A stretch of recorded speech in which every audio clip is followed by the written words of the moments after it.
I pushed open the front door, my heart racing. The silence in our usually bustling home hit me like a wall. "Ethan?" I called out, my voice echoing through the empty hallway. Something was off. I could feel it in the air, thick with tension. I found him in the living room, hunched over his laptop, his face a mask of worry. He looked up as I entered, and I saw the strain in his eyes. "Karen, we need to talk," Ethan said, his voice low and serious. I felt my stomach drop. "What's wrong?"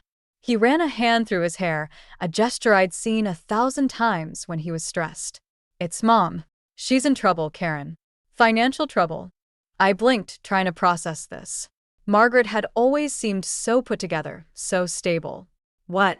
How is that possible?" Ethan shook his head. "I don't know all the details. She called me earlier, sounding desperate. We need to help her." I sank onto the couch beside him, my mind racing. "Of course, we'll help. But how bad is it? What does she need?" He hesitated, then said, "She needs about $1,500 a month. For now." The number hit me like a punch to the gut. That was a significant chunk of our monthly income. "Ethan, that's a lot.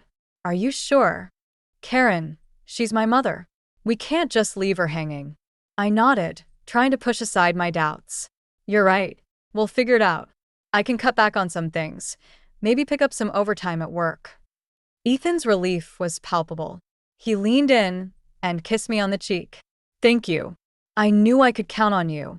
As he got up to make a phone call, I couldn't shake the feeling that something wasn't adding up. Margaret had always been so independent, so proud. Why hadn't she mentioned anything during our weekly dinners? I was about to ask Ethan for more details when his phone rang. He answered quickly, turning away from me. "Yeah, it's handled," he said in a low voice. "Don't worry, I've got it covered." A chill ran down my spine. Who was he talking to? And why did it sound like he was hiding something? As I watched my husband's tense shoulders, a seed of doubt planted itself in my mind. What wasn't Ethan telling me? The next morning, I sat at our kitchen table, staring at our budget spreadsheet. The numbers swam before my eyes, a stark reminder of the sacrifice we were about to make. Ethan walked in, already dressed for work. "I've figured out how we can manage the $1,500 for your mom," I said, trying to keep my voice steady. "But it's going to be tight." Ethan nodded, not quite meeting my eyes. "Thanks, get in. I appreciate you doing this." I took a deep breath. "I'll have to cut back on my yoga classes and our date nights. And that trip we were planning? We'll have to postpone it." He winced slightly, but nodded again. "It's only temporary. Mom will get back on her feet soon." As I watched him grab his keys and head for the door, a nagging feeling gnawed at my gut. "Ethan," I called out, "maybe we should visit your mom this weekend? See how she's doing." He froze for a moment, then turned with a forced smile. "Let's give her some time, okay? She's pretty embarrassed about the whole situation." Before I could respond, he was out the door. I sat there, feeling a mix of confusion and unease. Something about his reaction felt off. Over the next few weeks, I threw myself into making our new budget work.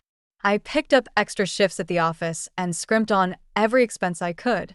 But as I made these sacrifices, I couldn't help but notice changes in Ethan.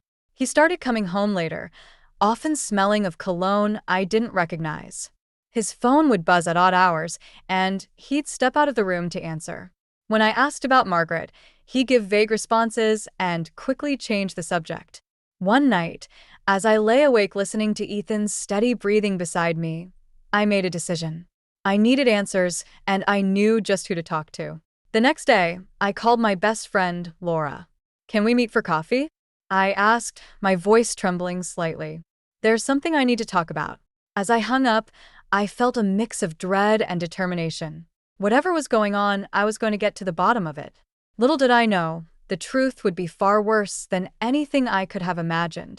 I sat across from Laura at our favorite coffee shop, my hands wrapped tightly around a steaming mug. The familiar aroma of coffee and pastries did little to calm my nerves. "Spill it, Karen," Laura said, her eyes filled with concern. "What's going on?" I took a deep breath and poured out everything: the money for Margaret, Ethan's strange behavior, the late nights, and the unfamiliar cologne. Laura listened intently, her brow furrowing with each new detail. "Karen," she said slowly, "this doesn't add up. Are you sure Ethan's telling you everything?"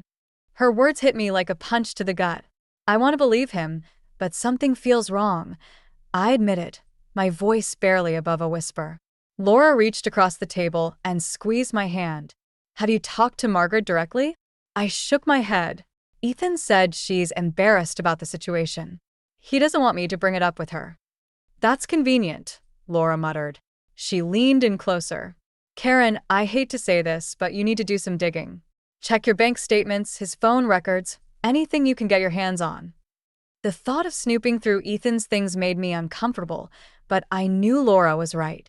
"What if I find something?" I asked, fear creeping into my voice. "Then at least you'll know the truth," she replied firmly. "And I'll be right here to help you through it." As I left the coffee shop, my mind was racing. I felt torn between my loyalty to Ethan and the growing suspicion that he was hiding something big. That night, I waited until Ethan was in the shower before making my move. With shaking hands, I picked up his phone from the nightstand. It was locked, but I knew his passcode, or at least I thought I did. The phone beeped angrily as I tried the familiar numbers. "What are you doing?" I whirled around to find Ethan standing in the doorway, a towel wrapped around his waist, and a look of anger on his face. I was just... I stammered, caught red-handed. "You were snooping through my phone?" he snapped, snatching it from my hands. "What happened to trust, Karen?" The hurt in his eyes was real, but so was the guilt. In that moment, I knew whatever Ethan was hiding, it was worse than I had imagined. "Trust." I shot back, finding my voice. "You want to talk about trust when you've been lying to me for weeks?" Ethan's face paled. "What are you talking about?" "I'm talking about the money, Ethan. The late nights. The secrets." My voice was rising with each word. "What's really going on?" The silence that followed was deafening. As I stared into Ethan's eyes, I saw the moment his resolve crumbled. "Karen," he said softly, "there's something I need to tell you." I couldn't sleep that night, Ethan's words echoing in my head. He'd confessed to gambling debts, swearing he'd only lied to protect me. But the nagging doubt wouldn't leave me. The next morning, I made a decision. "I'm going to visit your mom today," I told Ethan over breakfast. His fork clattered against his plate. "Karen, I don't think that's a good idea," he stammered. "Why not?" "I want to see how she's doing with our help." Ethan's face paled, but he didn't argue further. As I drove to Margaret's house, my heart raced. I needed answers. Margaret answered the door with a warm smile. "Karen, what a lovely surprise." I stepped inside, noticing the house looked as immaculate as ever. No signs of financial distress here. "I wanted to check on you," I said carefully. "See how you're managing." Margaret looked puzzled. "Managing? I'm doing wonderfully, dear. In fact, Rachel and I are planning a trip to Europe." The room seemed to spin. "Europe? But the money troubles." "Money troubles?" Margaret laughed. "Goodness, no. I'm quite comfortable." "What made you think that?" My throat tightened. "Ethan said. He told me you needed help. We've been sending you $1,500 a month." Margaret's face went from confusion to concern. "Karen, I haven't received any money from you or Ethan. What's going on?" The truth hit me like a tidal wave. Ethan had been lying, not just about the gambling, but about everything. The money, his mother's situation, all of it was a fabrication. I need to go," I choked out, stumbling towards the door. "Karen, wait." Margaret called after me, but I was already in my car, tears blurring my vision. As I drove home, anger replaced shock. How dare he? How could Ethan betray me like this? I gripped the steering wheel tighter, my mind racing with questions. Where was the money really going? What else had he lied about? I pulled into our driveway, my decision made. No more lies, no more excuses. It was time for the truth, no matter how painful. I stormed into the house, finding Ethan in the living room. He took one look at my face and knew. "Karen, I can explain," he began. "Save it." I cut him off. "I want the truth, Ethan. All of it. Right now." As I stared into his panicked eyes, I knew our life together would never be the same. Whatever came next, one thing was certain. I deserved the truth, and I was going to get it, no matter the cost. I stood in our living room, my whole body shaking with rage and disbelief. Ethan sat on the couch, his head in his hands. The silence between us was deafening. "You've been lying to me," I finally exploded. "Where's the money really going, Ethan?" He looked up at me, his eyes red-rimmed. "Karen, I'm so sorry." "Sorry doesn't cut it," I snapped. "I want the truth. All of it. Now." Ethan took a deep breath. "I've been seeing someone else." The words hit me like a physical blow. I stumbled back, gripping the edge of the bookshelf for support. What? "It started as just a fling," he continued, his voice barely above a whisper. "But then she got pregnant." The room spun around me. Pregnant? The other woman was pregnant with my husband's child. "The money," I choked out. "It was for her?" Ethan nodded miserably. "For her and the baby. I thought I could handle it, keep both lives separate. I never meant for it to go this far." Rage surged through me. "You never meant for it to go this far? You've been stealing from our future, lying to me for months." "Karen, please," Ethan pleaded, reaching for me. I jerked away from his touch. "Don't you dare touch me," I hissed. "How could you do this to us? To me?" Tears streamed down my face as the full weight of his betrayal crashed over me. Every sacrifice I'd made, every extra shift I'd worked, all of it had been to support his secret family. "I want you out," I said, my voice cold and firm. "Pack your things and leave." Now. "Karen, we can work this out," Ethan begged. "I'll end it with her, I promise. We can start over." I laughed bitterly. "Start over? There's no starting over from this, Ethan. It's over." As I watched him pack his bags, a new emotion began to rise within me. Determination. He wouldn't get away with this. I'd sacrificed too much, endured too many lies. I picked up my phone and dialed Laura's number. "Laura? I need your help," I said, my voice steadier than I felt. "We have some planning to do."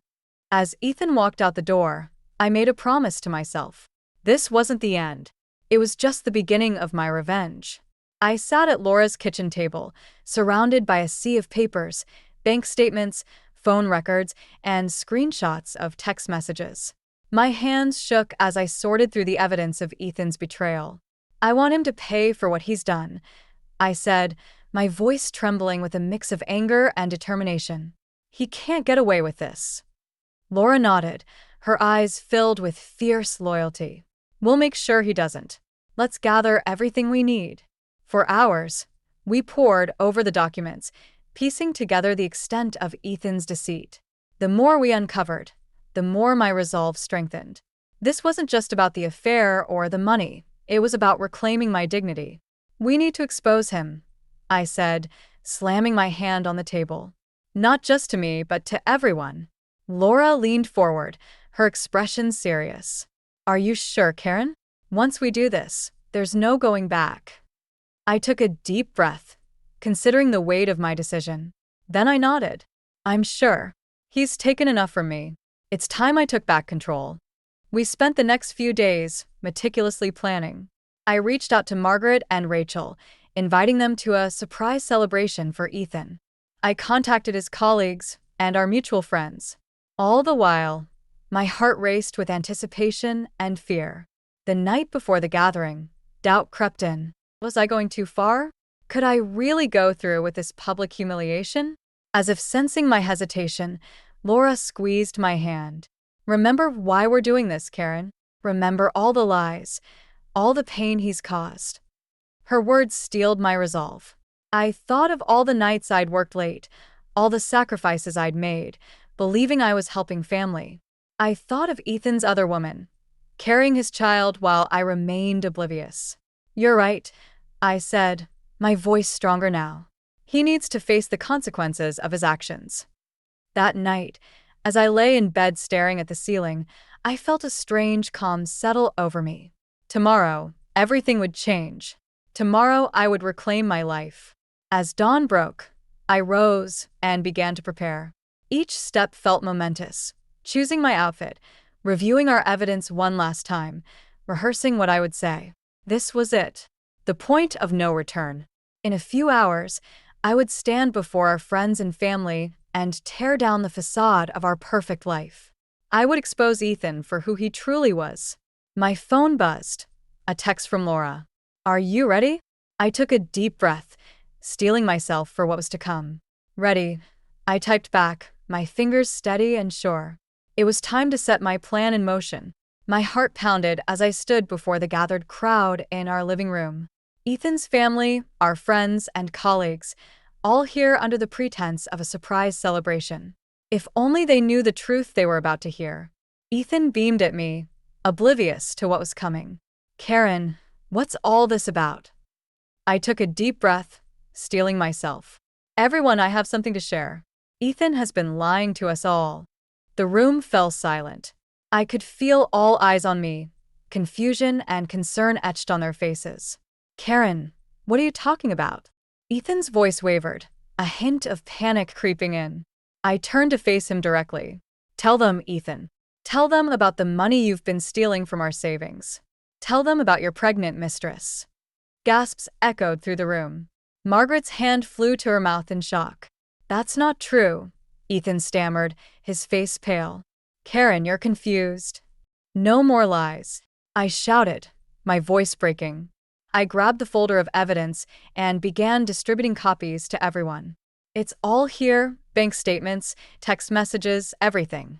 As our guests pored over the documents, murmurs of disbelief and anger filled the air. Rachel approached me, her eyes wide with horror. "Karen, I'm so sorry. We had no idea." Ethan lunged forward, trying to snatch the papers away. "Karen, stop this. You're ruining everything. You ruined everything," I screamed back, tears streaming down my face. "You betrayed me. You betrayed your family. It's time they knew the truth." Margaret stood up, her face a mask of fury. "Ethan, how could you do this? To Karen, to us?" "Mom, please," Ethan pleaded, but Margaret turned away, disgust evident in her eyes. The room erupted into chaos, accusations flying, questions being hurled at Ethan from all directions. I stood in the center of it all, a strange calm washing over me as I watched Ethan's carefully constructed lies crumble around him. Laura appeared at my side, squeezing my hand in support. "You did it, Karen. It's over." But as I looked at Ethan's crumpling form, the weight of what I'd done hit me. Yes, I'd exposed his lies, but at what cost? The pain in the room was palpable, and I was its cause. As Ethan's pleading eyes met mine one last time before he fled the room, I felt a sudden, overwhelming wave of exhaustion. The adrenaline that had carried me through this confrontation drained away, leaving me empty. I'd won, but victory tasted bitter. As the dust settled around me, I realized that this wasn't the end. It was just the beginning of a long, painful journey of healing, for me, for Ethan's family, for everyone involved. The question now was, where do we go from here?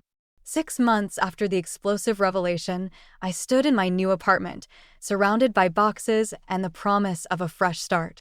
The wounds were still raw, but healing had begun. A knock at the door startled me. I opened it to find Margaret and Rachel, their arms laden with housewarming gifts. "Karen, dear," Margaret said, her eyes brimming with tears. "We're so sorry for what Ethan put you through. You have our full support." Rachel nodded, adding, "We've cut ties with him. Family isn't just blood, it's loyalty and love. You're still family to us." Their words washed over me, a balm to my battered heart. "Thank you," I whispered, ushering them inside. "I'm ready to move on and start fresh." As we unpacked and chatted, I felt a weight lifting. The betrayal still stung, but I was no longer defined by it. I was Karen, resilient, compassionate, and stronger than ever. Later that evening, Laura joined us for dinner. As we raised our glasses in a toast, I looked around at these women who had stood by me through the darkest times. "To new beginnings," I said, my voice steady and sure. "And to you, Karen," Laura added, "for having the courage to stand up for yourself and rebuild." As the night wore on, Laughter filled my new home. I realized that while I had lost a husband, I had gained something far more valuable: true family, bound not by obligation, but by choice and love. The next morning, I woke to sunlight streaming through my windows. For the first time in months, I felt truly hopeful. I had a new job interview lined up, plans to volunteer at a local women's shelter, and a support system that wouldn't let me fall. As I sipped my coffee, I thought about Ethan. The anger had faded, replaced by a quiet determination to live my best life, not out of spite, but for myself. My phone buzzed with a text from Laura. Ready to take on the world? I smiled, typing back more than ever. Setting down my phone, I took a deep breath. The future stretched out before me, full of possibilities. I had weathered the storm, and now it was time to sail towards brighter horizons. This wasn't just an ending, it was my new beginning. And I was ready for every moment of it.